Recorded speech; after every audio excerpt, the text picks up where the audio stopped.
Hello everyone, welcome to my channel.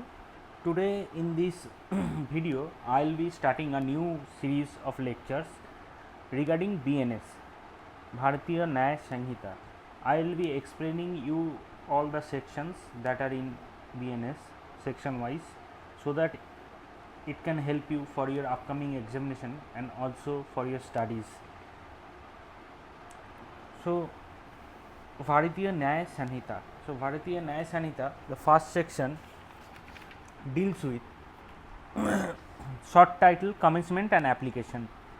Chapter 1, that is preliminary. Okay, chapter 1, once again. Chapter 1, that is preliminary, section 1. Okay, so chapter 1 contains the preliminary chapter. In chapter 1 there are 3 sections: section 1, section 2 and section 3. Section 1 deals with short title,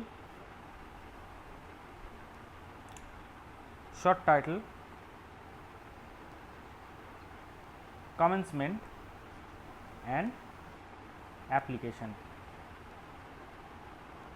Section 2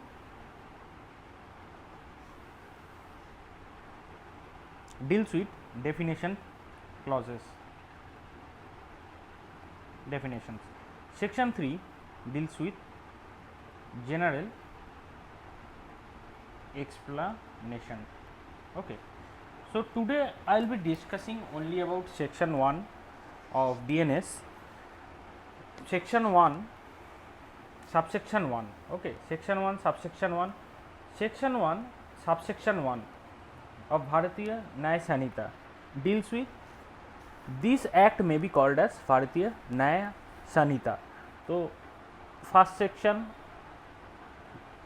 subsection 1 is the short title of this act. So this act will be known as Bharatiya Nyaya Sanhita 2023. Next section is section 1, subsection 2. So this section deals with the commencement of the act, or when does this act come into force or came into force. So this act came into force in 1st July 2024. Section 1, subsection 3 deals with territorial jurisdiction. So what is territorial jurisdiction? Territorial jurisdiction is where a crime is committed within the territory of India. The courts shall apply and the courts can try and punish irrespective of the fact that the person who had committed the crime is an Indian national or a foreigner.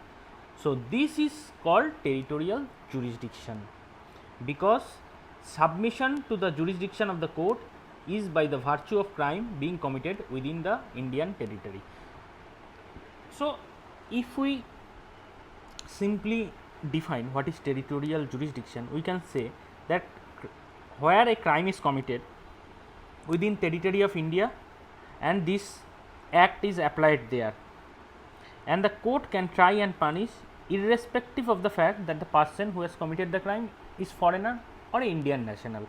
Okay, so this is in a very simple language what is territorial jurisdiction. Now here jurisdiction is attached with the territory. So this act applies to any offence committed, or this Sanhita applies to any offence committed which is committed within the territory of India defined in Article 1 clause 3 of Constitution, or within the territorial water of India, or on any ships or aircraft either owned by India or registered in India. So in these cases this section will apply. Okay, territorial jurisdiction. So every person under this section means and include a citizen of India as well as a non-citizen. So, any person irrespective of national rank, caste or creed is triable by Indian court, provided the offence which he is in charge have been committed on a part of Indian territory. Okay. Now, there are some exceptions. There are some exceptions where this act will not be applicable. So, the exceptions are like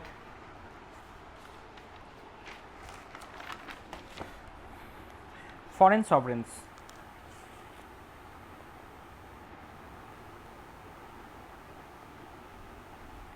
On foreign sovereigns,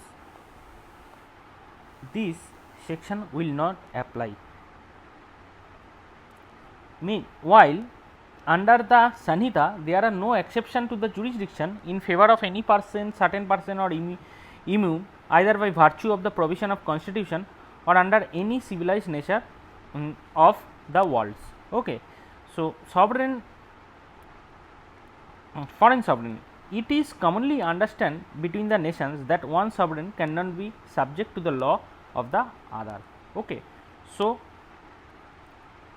one sovereign is in no respect amendable to another. So, sovereignty admits no superiority. Okay. Therefore, it would be incompatible with the concept of sovereignty to submit the jurisdiction of some other sovereign. That is why foreign sovereign has been exempted under this section. Now, high dignitaries,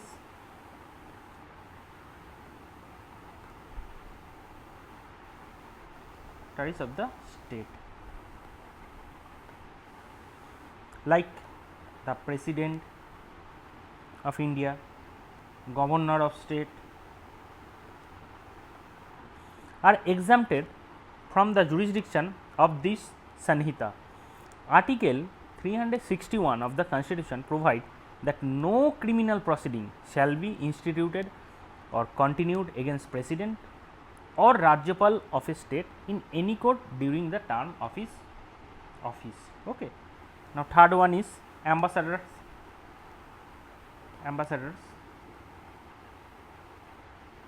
And diplomats. So, ambassador and diplomats and some other foreign foreign diplomats enjoy immunity from the jurisdiction of court.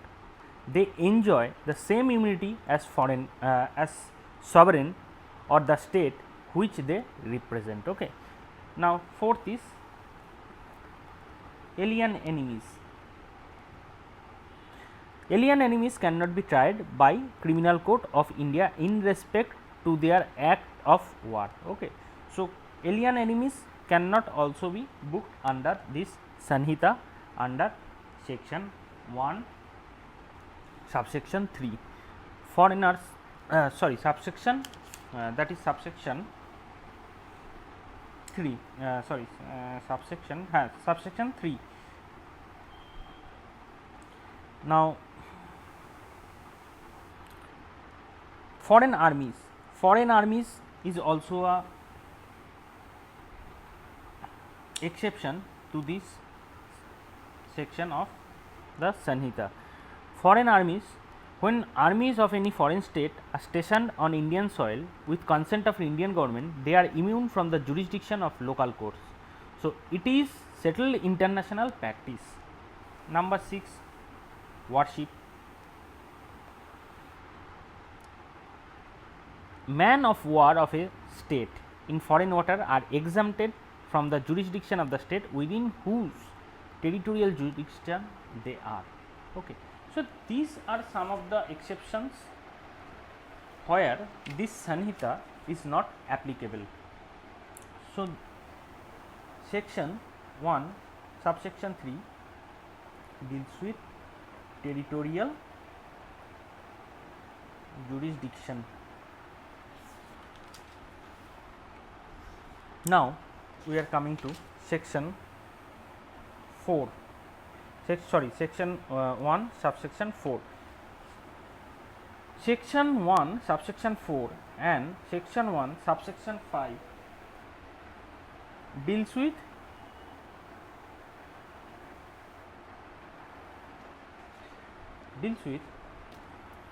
your extraterritorial jurisdiction. So what is extraterritorial jurisdiction? Before we have read that territorial jurisdiction, what is territorial jurisdiction, now we will read what is extraterritorial jurisdiction. So extraterritorial jurisdiction means where a crime is committed outside the territory of India. So any crime that is committed outside the territory of India by a Indian national, such a person may be tried and punished by Indian court, and such jurisdiction is known as extraterritorial jurisdiction. Section 1 subsection 4 and subsection 5 of the Sanhita deals with extraterritorial application of the Sanhita. Now section 1 subsection 4 and subsection 5 of the Sanhita gives extraterritorial operation to the Sanhita. Thus a person may be held liable under the Sanhita for committing offence beyond the territory of India. Section 1 subsection 4 gives criminal jurisdiction to the courts to try for an offence committed by person beyond the territory of India, provided such person is a subject of Indian law. For instance, if we take, if a soldier in a Indian army commits a murder in Nepal while in service, he is liable to be prosecuted for murder in India. The accused will be liable for the offence in same manner and to the same extent as if it were committed within India. The scope of section 1 subsection 4 is wide enough in as much as it makes not only Indian citizen liable for the offence committed abroad, but also those who are covered by special law bringing them under Indian jurisdiction. Okay. Now section 1 subsection 4. So section 1 subsection 5 deals with, it is a continuation of extraterritorial jurisdiction of section 1 subsection 4. Section 1 subsection 4, the provision of Sanhita shall also apply to any offence. So this provision of Sanhita shall also apply. So this provision of Sanhita shall also apply to any offence committed by any person of India in a place without or beyond India. So number 1, any citizen of India in any place without or beyond India. Any person in any place without and beyond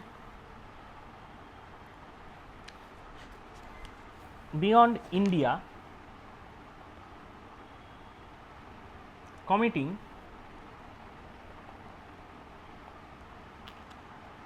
offence targeting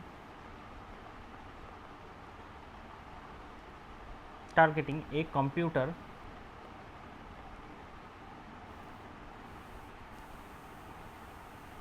resource located in India. Sorry, this will be C. Okay, clause C. Now B, any person on any ship or aircraft registered in India wherever it may be. So we can understand that if any person of India is any place without or beyond India commits a crime, he will be booked under this Sanhita. Next is that any person, if any person or any person on any ship which is registered in India, or a aircraft which is registered in India, but the ship or the aircraft may be in any part of the world, then if that person commits any crime in that ship or aircraft, he will be booked under this Sanhita. Next is that any person in any place without and beyond India committing offence targeting the computer research located in India, he will be also booked under this Sanhita. Explanation added to this section is that in this section the word offence include every act committed outside India which if committed in India would be punishable under this Sanhita. Means if any act is committed, if any act is committed outside India which if committed in India would be a punishable under this Sanhita, then that act will be called as an offence. Okay. If we go through the illustration, a person who is a citizen of India commits a murder in any place without or beyond India, he can be tried and convicted of murder in any place of India, okay, any place in India in which he may be found. So this is the extraterritorial jurisdiction.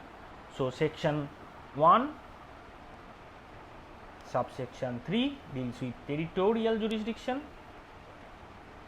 section 1 subsection 4 extraterritorial jurisdiction, and section 1 subsection 5 also deals with extraterritorial jurisdiction, and it is a extended portion of this section 1 subsection 4.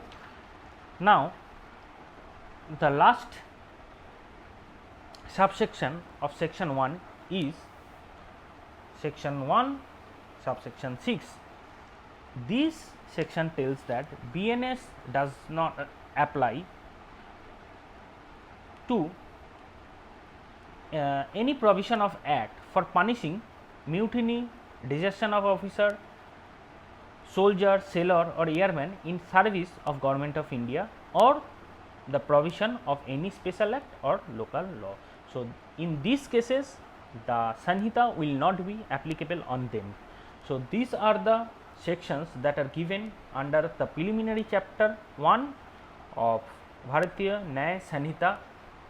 So hope you have liked this video. If you have liked this video, then please subscribe my channel and also share this with your friends so that the algorithm may increase and these videos will be much more reachable to other persons who need this video. Okay. And one more thing is that I am making a Telegram group. From there you can get the soft copy of the notes that I am making of my lectures. So I will post my Telegram ID here. From that you can join that group and you can get the soft copy of the notes so that it will be much more helpful to you while going through the sections and going through my lectures.